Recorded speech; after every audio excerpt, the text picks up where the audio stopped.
대한민국이라는 나라처럼 권력자들이 살기 좋은 나라가 있을까? 그 답답한 마음에서 이 영화를 만들었다. 예. 설 연휴 극장가를 달군 영화죠. 배우 정우성, 조인성 주연의 영화 더킹. 그 더킹의 한재림 감독이 한 말입니다. 이 영화 더킹은요. 무소불위의 권력을 누리려는 비리 검찰들이 주인공인 얘기입니다. 대한민국 권력의 민낯을 적나라하게 꼬집어서 호평을 받고 있는데요. 오늘 화제 인터뷰 영화 더킹의 한재림 감독 직접 만나보죠. 한 감독님 안녕하세요. 네, 안녕하세요. 개봉 14일 만에 500만 눈앞에 두고 있네요. 네, 아직 400만 좀 넘었고요. 감독으로서 일단 손익분기점을 넘었다는데 좀 안심을 하고 있어요. 네네. 이제 안심하는 단계. 네네네네. 영화 더킹 아직 안 보신 분들을 위해서 짧게 좀 내용이 뭔지 말씀해 주신다면? 영화 더킹은 이제 박태수라는 한 남자가 이제 조인성 씨가 맡은 네네네. 역할. 예. 네, 조인성 씨가 권력의 눈을 뜨고 물들어가는 과정을 통해서 예.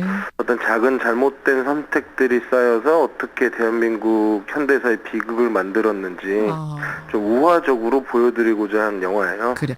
예를 들면 이런 식이에요. 이 권력에 붙었다가 저 권력에 붙었다가 이쪽 권력 승리를 위해서 저쪽에다가 수사 첩보 흘려주고. 근데 저는 보는 내내 그런 생각했어요, 감독님. 네네. 이게 사실일까? 진짜일까? 이게 사실이라기보다는 어떤 현대사를 보여주는 그런 추측이고 사실 우화로서 좀 받아들여졌으면 하는 마음이 있었죠. 개연성으로서. 저는 네네네. 가장 인상적이었던 장면이요. 네네. 그 검찰의 이제 전략부라는 곳이 나오죠, 영화에서. 네네. 네. 그 전략부의 어떤 비밀 창고에 들어가니까 수룩하게 서류가 쌓여 있어요. 네네네. 이미 수사가 완료된 것들인데 그걸 터뜨리지 않고 있다가 검찰의 필요에 의해서 가장 적당한 때에 뻥 터뜨리는 거죠. 이건 어떤 거? 이 장면은 어때요? 어떤 그런 상징적인 의미인 것 같아요. 이런 사건들을 두고 이들이 조정을 하고 있다. 이 세상의 여론과 권력을 뒤에서 이렇게 움직이고 있다라는 어떤 효과를 더 극대화하기 위한 장치여서 오히려 그런 점이 더 리얼하다고 받아들여지는 것 같아요. 그런 개연성을. 그렇게 생각해요. 지금도 거의 매일 그런 일들이 뭐 서로 일어나고 있는 것 같아요. 정치라는 것도 마찬가지인 것 같고요. 정치라는 것도 그렇고. 네네. 그런 얘기 들으면 좀 섬뜩해지는데 근데 이제 이게 네네. 시국이다 보니까 네네. 이 영화 더킹을 보면서 두 사람의 이름을 떠올렸다는 분들이 참 많아요. 네네네. 검사 출신의 두 권력자죠. 김기춘 전 네네. 비서실장, 우병우 전 청와대 민정수석. 영화 제작할 당시만 해도 최순실 사건 터지기 전이었죠. 그렇죠. 한 2년 전부터 제작을 했으니까요. 훨씬 더 전이었던 것 같아요. 그 영화 보면서 현실이 떠오른다, 이런 사람들 얼굴 떠오른다는 말 들으면 어떠세요, 감독님? 사실 저도 시국이 터지고 되게 놀랐어요. 뭔가 실제하고 너무 또 닮아 있는 부분들이 있어서. 근데 사실 그분들을 모델로 삼거나 그분들을 알고 있었던 건 아니고요. 예. 다만 어떤 중요한 결정들을 할 때 윗선에게 되게 잘 보이는 선택을 한다든지 예. 권력을 유지하기 위해 선택들을 하는 사람들을 상상을 했는데 시나리오를 쓰다가 그런 상상이 이제 현실과 맞아떨어진 것 같아요. 상상이 현실과 맞아떨어졌어요. 네네. 막상 그 실제 인물들이 나오니까 되게 씁쓸하고 좀 안타깝더라고요. 그냥 영화 속에만 있었으면 좋았을 인물들이 네네. 현실에 뻥뻥 나타나 버리니까 참 슬픈, 씁쓸한. 네네. 맞아요. 바로 그 두 주인공이 정우성 씨, 조인성 씨. 네네네네. 정우성, 조인성 정말 그 당대에 미남 배우 하면은 5손가락 안에 드는 사람 중에 두 사람이 네네네. 한 화면에 들어가는 장면 나올 때마다 여성 관객들이 참 흐뭇해하더라고요. 네네네네. 감독님은 그 직접 찍으신 분으로서 어떠셨어요? 저는 이 영화에서 그들이 권력을 상징한다고 느꼈어요. 저는 관객분들이 예.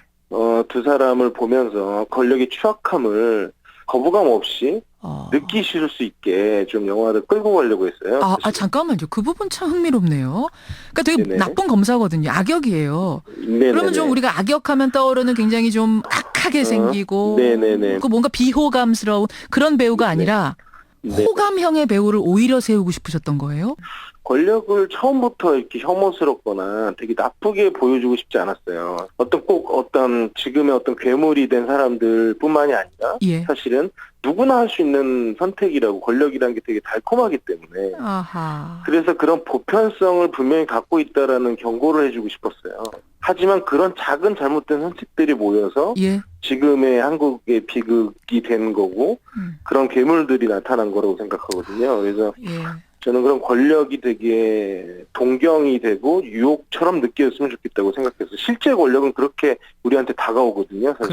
그러네요. 말씀 듣고 보니까 괴물이 처음부터 괴물같이 악한같이 생긴 게 아니에요. 네네. 우리도 언젠간 이렇게 잘못된 선택이 쌓이면 괴물이 우리도 될 수 그렇죠. 있다, 이 얘기. 그럼요. 그러잖아. 정우성 씨가 블랙리스트에 올라 있고, 그 전에 개봉한 영화 아수라 시사회장에서 박근혜 대통령 나와라 이런 발언했다가 네네네. 많은 분들이 환호하기도 하고, 또 박사모 같은 데서는 영화 안 보기 운동도 하고 그랬어요. 이건 좀 그 다음 작품을 개봉해야 하는 감독으로서 부담스럽지 않으셨어요? 저는 이 영화 자체를 사실 옳고 그른 얘기를 하는 것이지 어디 편향된 얘기를 얘기한다고는 생각 안 했거든요. 그래서 좌냐 우냐의 문제가 아니라 옳고 그른 네네. 문제다. 예. 네, 상식에 대한 얘기라서 그렇죠. 예. 그런 자신은 있었죠. 네. 자신 있게. 그 문학의 블랙리스트 이런 이야기들이 오고 가는 와중이어서 영화인으로서는 어떠세요? 그런 표현의 자유 혹은 생각을 검열을 한다는 것이 예. 얼마나 시대착오적이고 좀 안타까운지 되게 좀 답답했어요. 그런 생각을 아직도 하고 계신다는 게 답답했어요. 너무 참 올드한 생각이 아닌가. 올드한, 참 유치한 생각이 아닌가. 이런 생각. 영화인들이라면 다 하고 있을 것 같습니다. 그렇죠. 더킹의 감독, 한재림 감독 지금 만나고 있는데. 그나저나 제목이 더킹인데 킹은 누구예요? 진짜 킹은 누굽니까? 이 영화를 보시면 정치 검찰이 아닌가라는 생각을 하실 것 같아요. 중간까지는 저도 그 생각을 했거든요. 네네네, 맞아요. 근데 그게 아니죠. 네네, 이 더킹이란 것은 우리 국민들, 우리 자신이 사실은 굉장히 힘이 있고, 그 기득권들이 얼마나 사실은 우스운 사람들이고, 우리가 늘 감시하고 지켜봐야 되는 사람들이고, 예. 실제로 우리에게 가장 큰 힘이 있다라는 것을 좀 관객분들이 알아주셨으면, 다시 한번 자신감을 좀 가졌으면 하는. 그러네요. 데서 더킹이라는 제목을 지었어요. 우리가 킹이네요. 제가 킹이고, 네. 감독님이 킹이고, 그렇죠. 평범한 소시민 모두가 킹. 그렇죠. 지금도 우리 작은 촛불들이 모여서 조금이라도 나아지고 있잖아요, 세상이. 어떤 그런 마음, 이런 마음을 우리가 갖고 늘 지켜봤으면 한다는 거죠, 저는. 참 좋은 얘기입니다. 예. 더킹 영화 보면서 진짜 킹들, 우리 모두가 정신 좀 번쩍 들었으면 좋겠고, 잘해야겠다는 결심을 다시 한번 되새겼으면 좋겠고요. 더킹도 잘 되길 바라겠습니다. 아유, 감사합니다. 예. 오늘 귀한 말씀 고맙습니다. 네, 고맙습니다. 영화 더킹의 감독 한재림 감독이었습니다.